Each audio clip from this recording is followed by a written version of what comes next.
Pourquoi vaut-il la peine de se pardonner à soi-même? Se pardonner à soi-même est l'un des actes les plus difficiles, mais aussi les plus guérisseurs que nous puissions accomplir. Beaucoup d'entre nous portent dans leur cœur un sentiment de culpabilité, de regret ou de honte à cause d'erreurs passées.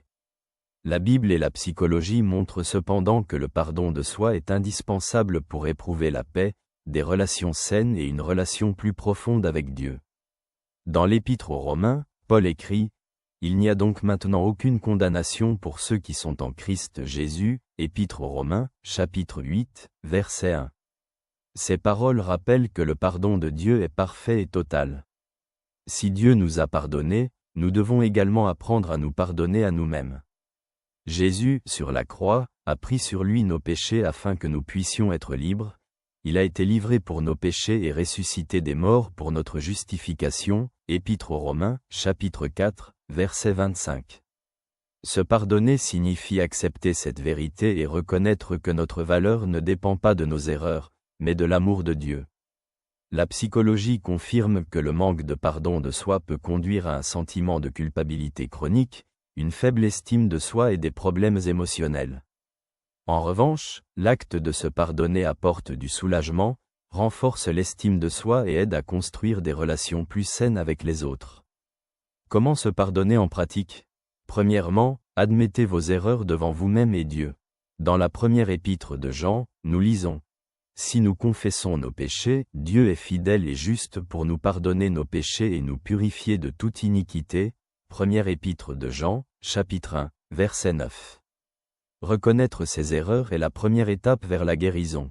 Deuxièmement, accepter le pardon de Dieu.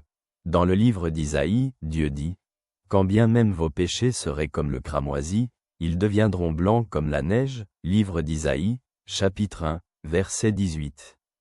Accepter le pardon de Dieu nous aide à nous libérer du poids du passé. Troisièmement, cessez de vous juger vous-même.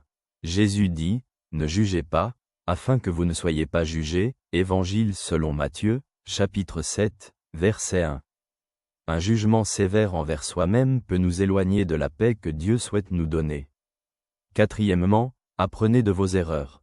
Paul écrit dans l'Épître aux Philippiens « Oubliant ce qui est derrière moi et me concentrant sur ce qui est devant moi, je cours vers le but fixé. » Épître aux Philippiens, chapitre 3, versets 13 et 14.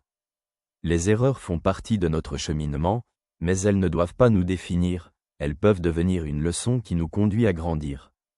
Cinquièmement, soyez aussi bienveillants envers vous-même que Dieu l'est envers vous.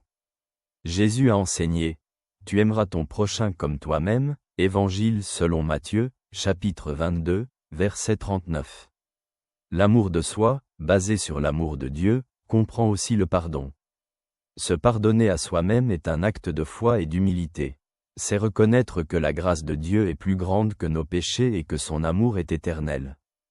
Comme le dit le psalmiste, le Seigneur est miséricordieux et bienveillant, lent à la colère et plein de grâce. Livre des Psaumes, Psaume 136, verset 8. En nous pardonnant, nous ouvrons notre cœur à une paix qui dépasse toute compréhension et renouvelons notre relation avec Dieu et avec nous-mêmes. Que la grâce de Dieu t'accompagne toujours. Ton ami te salue.